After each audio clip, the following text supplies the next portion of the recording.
Hi there, this is Grandma. This is Chapter 12 and Chapter 13 of Fantastic Mr. Fox by Roald Dahl. Mr. Fox and the 3 remaining small foxes dug fast and straight. They were all too excited now to feel tired or hungry. They knew they were going to have a whacking great feast before long, and the fact that it was none other than Boggis's chickens they were going to eat made them chuggle with laughter every time they thought of it. It was lovely to realise that while the fat farmer was sitting up there on the hill waiting for them to starve, he was also giving them their dinner without knowing it. "Keep digging," said Mr. Fox. "It's not much further."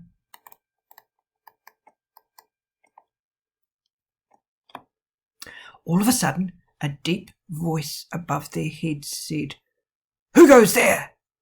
The foxes jumped.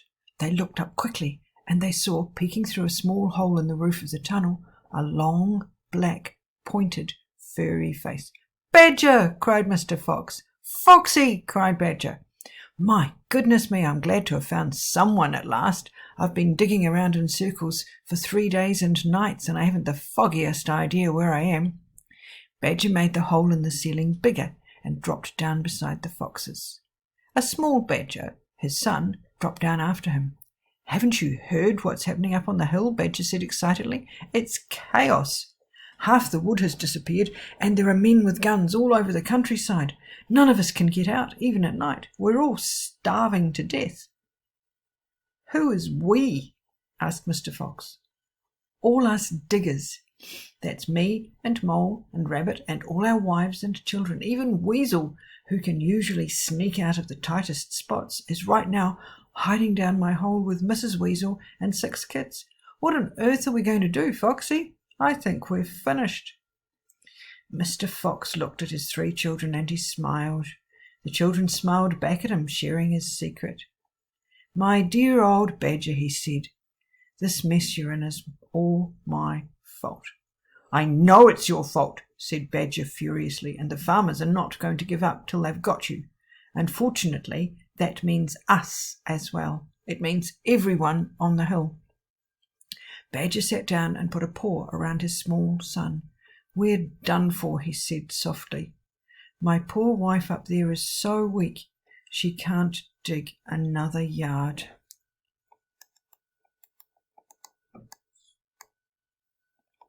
"Nor can mine," said Mr. Fox, "and yet at this very minute she is preparing for me and my children the most delicious feast of plump, juicy chickens." "Stop!" cried Badger. "Don't tease me. I can't stand it."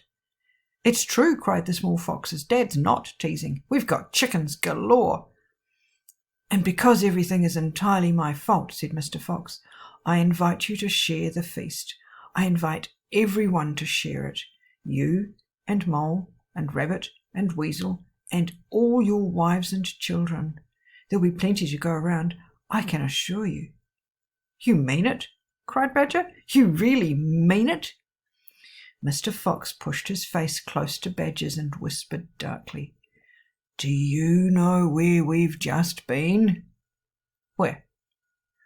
"Right inside Boggis's chicken house number 1. "No!" "Yes!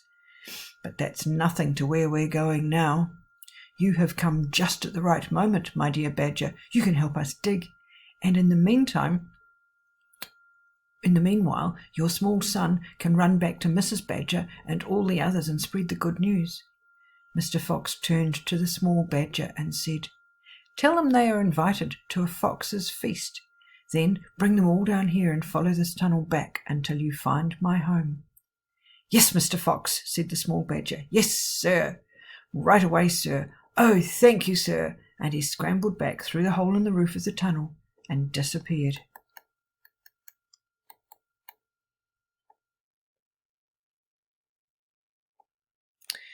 Chapter 13. Bunce's giant storehouse.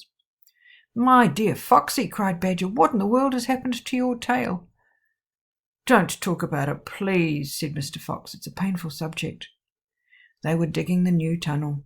They dug on in silence. Badger was a great digger, and the tunnel went forward at a terrific pace now that he was lending a paw. Soon they were crouching underneath yet another wooden floor.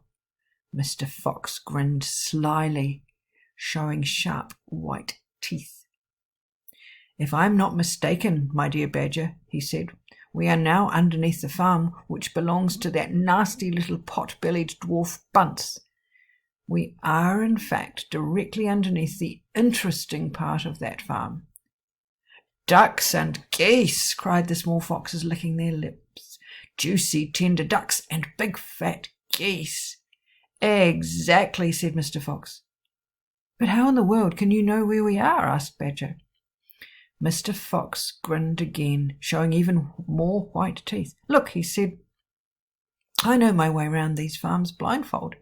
For me, it's just as easy below ground as it is above it." He reached high and pushed up one of the wooden floorboards. Whoops, sorry about the phone call there. Okay, so Mr. Fox is saying, for me, it's just as easy below ground as it is above ground. He reached high and pushed up one wooden floorboard, then another. He poked his head through the gap. "Yes," he shouted, jumping up into the room above. "I've done it again. I've hit it smack on the nose, right in the bullseye. Come and have a look." Quickly, Badger and the three small foxes scrambled up after him. They stopped and stared. They stood and gaped. They were so overwhelmed they couldn't speak. For what they now saw was a kind of fox's dream, a badger's dream, a paradise for hungry animals. "This, my dear Badger," proclaimed Mr. Fox, "is Bunce's mighty storehouse. All his finest stuff is stored in here before he sends it off to market." Against all the four walls of the great room, stacked in cupboards and piled upon shelves reaching from floor to ceiling, were thousands and thousands of the finest and fattest ducks and geese, plucked and ready for roasting. And up above, dangling from the rafters, there must have been at least 100 smoked hams and 50 sides of bacon. "Just feast your eyes on that!" cried Mr. Fox, dancing up and down. "What do you think of it, eh? Pretty good grub."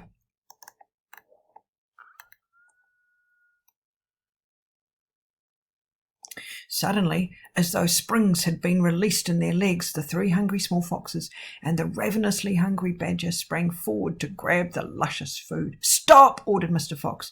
"This is my party, so I shall do the choosing." The others fell back, licking their chops. Mr. Fox began prowling around the storehouse, examining the glorious display with an expert eye. A thread of saliva slid down one side of his jaw and hung suspended in midair and then snapped. "We mustn't overdo it," he said. "Mustn't give the game away. Mustn't let them know what we've been up to. We must be neat and tidy and take just a few of the choicest morsels.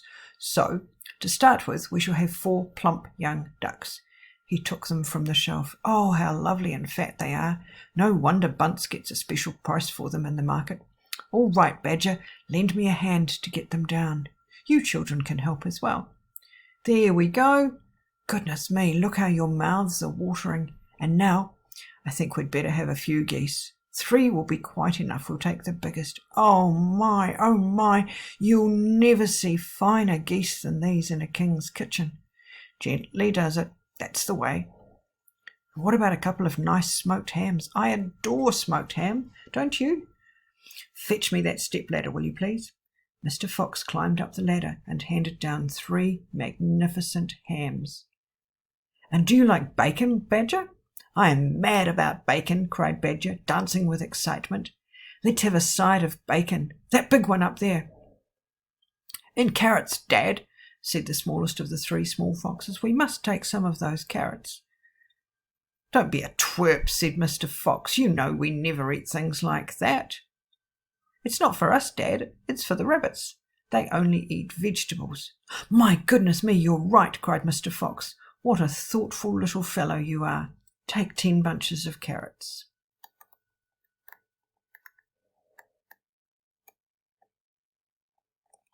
Soon all this lovely loot was lying in a neat heap upon the floor. The small foxes crouched close, their noses twitching, their eyes shining like stars. And now said Mr. Fox. "We shall have to borrow from our friend Buns 2 of those useful push carts over in the corner."